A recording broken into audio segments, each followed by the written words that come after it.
वक्त भी क्या चीज है ना। कभी जिस गेट से रोज अंदर आता था, आज उसी गेट पर खड़ा हूं, इजाजत का मोहताज। क्या हुआ सर, कोई बात है क्या? अरे नहीं नहीं, मैं कुछ काम से इधर आया था, सोचा कि मिलता चलूं। गौतम बाबू है क्या? हाँ सर, अंदर ही है, जाइए ना। ठीक है।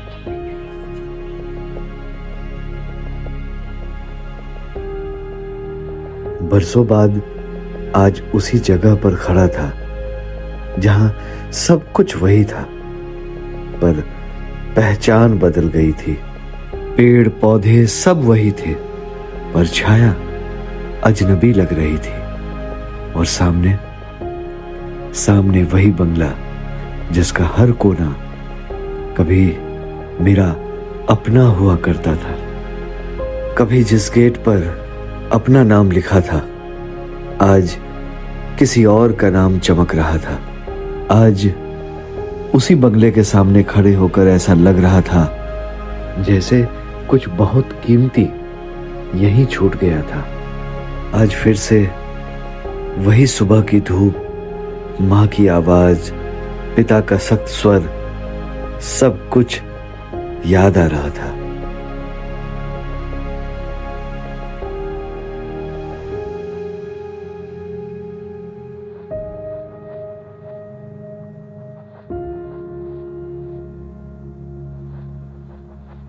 कहिए इंस्पेक्टर साहब, कैसे आना हो?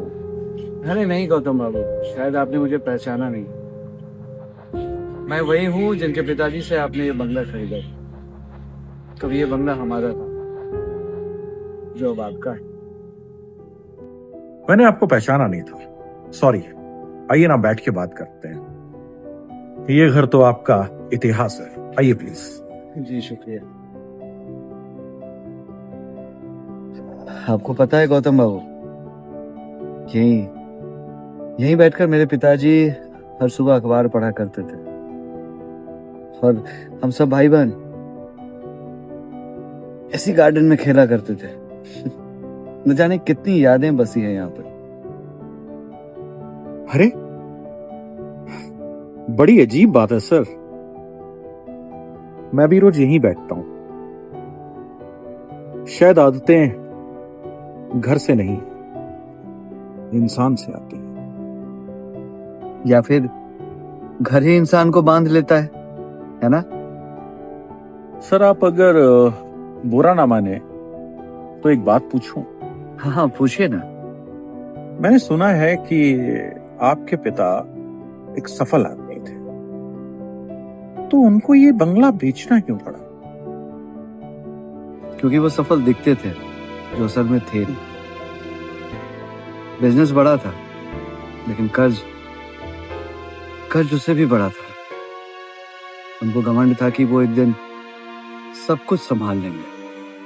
मदद मांगना उन्हें कमजोरी लगती थी। और फिर एक दिन बैंक का नोटिस आ गया। सर आपको पता है कि मैंने ये बंगला क्यों खरीदा? नहीं। मैंने आपके पिताजी की कहानी सुनी थी। लोग कहते थे उन्होंने बहुत कुछ खड़ा किया, और गिरे भी तो इज्जत के साथ। मैंने सोचा कि जिस घर में इतना संघर्ष रहा, उस घर में रहना भी एक जिम्मेदारी है, और शायद मैं वही निभाया। आज के समय में इतनी समझ बहुत कम लोगों में होती है गौतम बाबू।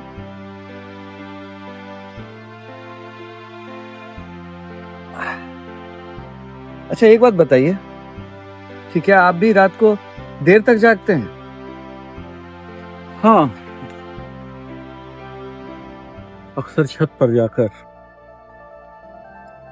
अकेला बैठना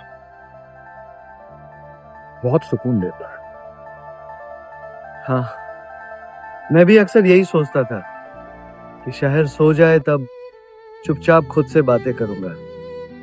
पिताजी की असफलता ने शायद जीवन में बहुत कुछ समझना सिखा दिया। उस असफलताओं के बादल तले शायद मेरा बचपन खो गया, लेकिन जीवन जीने का तरीका आ गया। अच्छा ये बताइए इंस्पेक्टर साहब, कोई भी फैसला लेने से पहले क्या आप खुद से सवाल करते हैं? हाँ, मैं तो ऐसा अक्सर करता हूँ, लेकिन ये आपको कैसे पता? क्योंकि मैं भी ऐसा करता हूं। शायद यही आदतें इंसान को बिजनेस से ज्यादा बड़ा बनाती है। हालांकि मुझे कहना तो नहीं चाहिए, लेकिन शायद मेरे पिताजी से एक गलती हो गई थी कि उन्होंने काम को जिंदगी बना लिया और जिंदगी को इंतजार। आपके पिताजी न जाने कितनों के आदर्श रहे, लेकिन मैंने उनकी एक गलती से सीखा।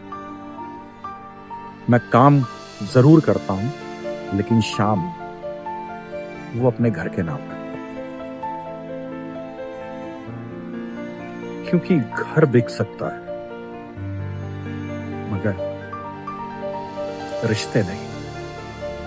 काश मेरे पिताजी को ये बात पहले समझ में आ जाती, क्योंकि सिर्फ एक घर नहीं बिकता है, हर रिश्ता बिखर जाता है, बचपन छिन जाता है, घर की खुशहाली चली जाती है और बाद में सिर्फ अफसोस रह जाता है। देखिए, आपके पिताजी हारे नहीं थे, वो रुके थे, और उनकी छवि में मैं आपको चलते हुए देख रहा हूं, और आप कभी नहीं हारे। आज मुझे पहली बार अपनी कहानी बोझ नहीं लग रही। ये आपकी नहीं, हम सबकी कहानी है। आज कोई ऊपर है, कल नीचे हो सकता है। इंसान की इज्जत होनी चाहिए, हालात की नहीं। आपसे मिलकर सच में बहुत अच्छा लगा। पता नहीं कब से कितना बोझ लेकर चल रहा था मैं अपने दिल में, आज वो सब हल्का हो गया। जब भी मन करे आ जाइए बस। ये घर अब भी आपका स्वागत करता है। आज ये जानकर जा रहा हूं कि मेरे पिताजी ने हालातों से मजबूर होकर अपना घर बेचा था, लेकिन अपना सम्मान नहीं। आज समझ में आया कि घर ईंटों से नहीं, इंसानियत से बनता है, और जब कहीं इंसानियत मिल जाए तो खोया हुआ घर भी दिल में वापस आ जाता है। बिल्कुल सही कहा आपने। अब मैं इजाजत चाहूंगा। आपसे मिलकर वाकई अच्छा लगा।